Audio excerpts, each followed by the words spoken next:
Welcome. My name is Torikul Islam, Assistant Professor at Department of Environmental Science, Patuakhali Science and Technology University, Bangladesh. Green Energy and Climate Change module will provide you an introduction to the online course and related fundamental aspects.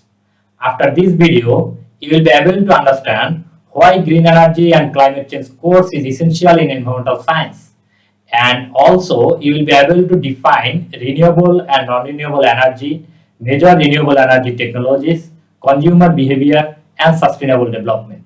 Let's begin with a brief explanation of green energy and climate change. First of all, climate change. Basically, climate change is the most significant issue facing the world today. One of the major human-induced causes of climate change is burning of fossil fuel. According to the Intergovernmental Panel on Climate Change, that means IPCC, it is extremely likely that human influence was the dominant cause of global warming after 1951. Overuse of energy, more specifically burning of fossil fuels, not only enhance the risk of energy crisis throughout the world, but also have great influence on global climate change. So, it has become very important to rethink the energy use policy to reduce or slow down the depletion of energy. Furthermore, world have to encourage to use alternative energy in order to ensure the sustainable development goals. In 2011, renewable energy is accounted for 20% of total energy demand, but it is increasing day by day. Now, the term energy. Generally, energy is extracted from beneath of the earth's surface and from the environment.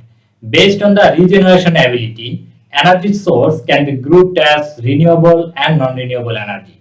A renewable energy is the source of energy which is naturally replenishing and virtually inexhaustible in duration. Most of the renewable energy is derived directly or indirectly from the sun. Sunlight can be captured directly using solar technologies. The sun's heat drives wind, whose energy is captured with turbine. Plants also rely on the sun to grow, and the stored energy can be utilized for bioenergy. On the other hand, non-renewable energy source, also called as conventional energy or fossil fuel, is unlikely to regain their full potential within a human lifespan.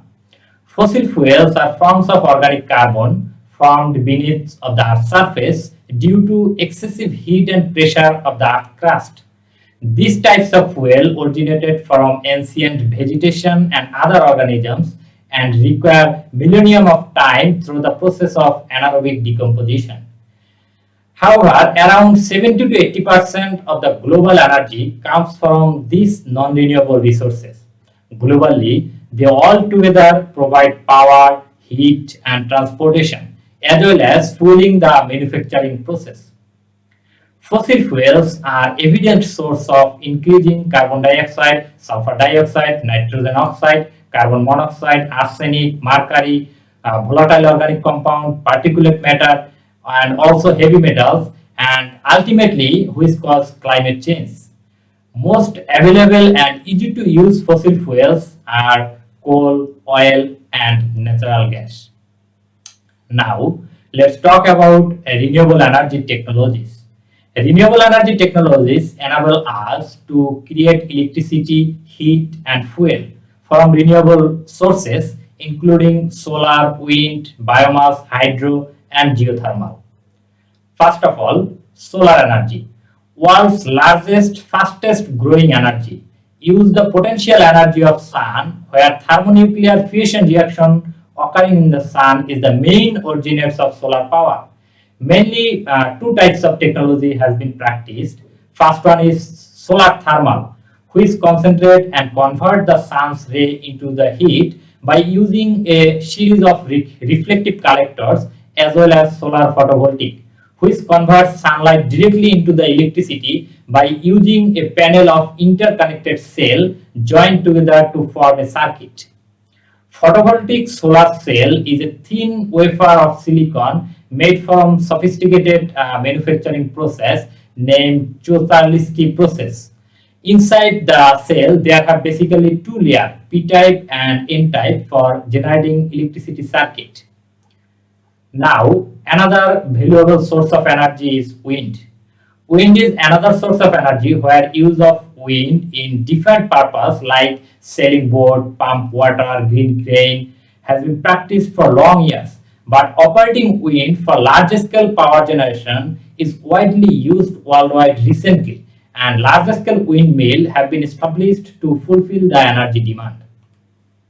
Weather pattern is a common factor for establishment of windmill, as wind velocity is main reason for energy production, where air velocity and rotor diameter is also responsible for amount of energy generation.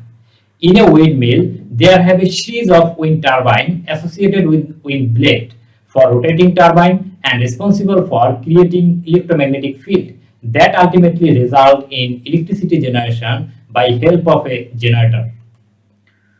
Okay, the most practiced energy source is hydropower, where water wheel is a common ancient use of hydropower. In early stage, this wheel is used for grain, break pour, and assist in early paper making.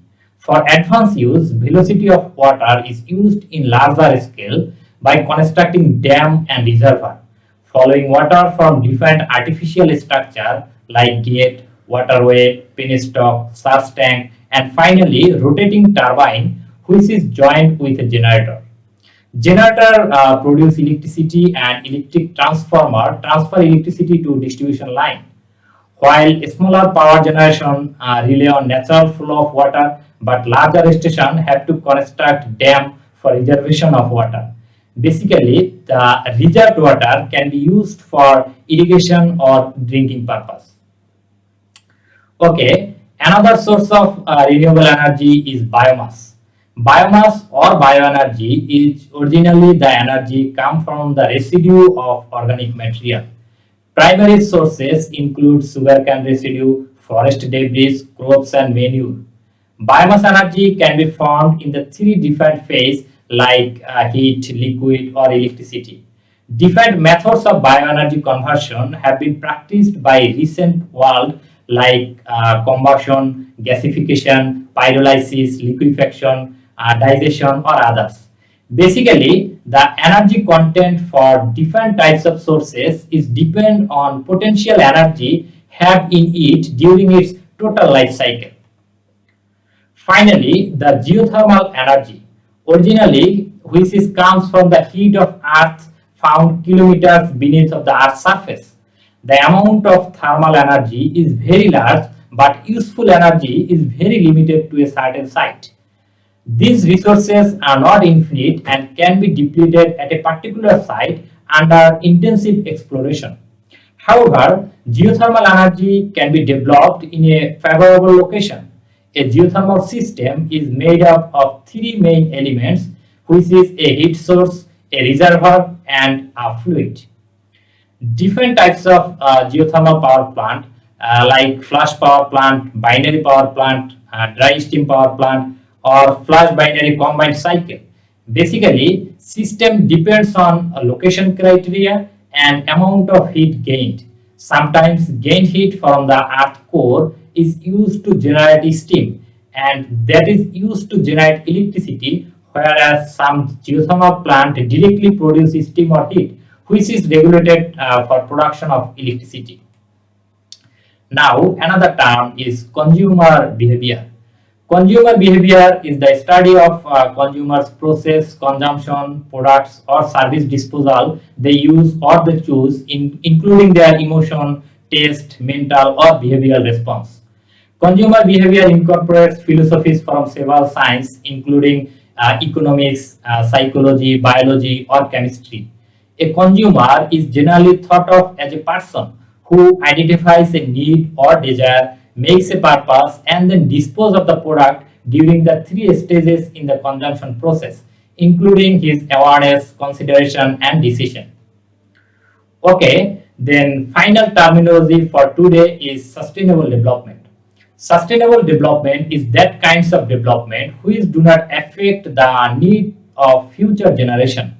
The concept of sustainable development arose in 1972 with the Phoenix Report and again in 1987 with the publication of World Commission on Environment and Development report entitled as Our Common Future, also known as Brundtland Report. Brundtland Report defines sustainable development meets the needs of the present without compromising the ability of future generations to meet their own needs. The United Nations General Assembly aims for action to promote the integration of the three components of sustainable development, including economic development, social development, and environmental protection, and these interdependent and mutual reinforcing pillars. Sustainable development has encouraged and promotes the development of renewable energy source to accelerate the shift towards sustainable consumption and production. Okay, that's all for today. Thank you for watching this video. I will discuss environmental impact of renewable energy in the next video. Thank you.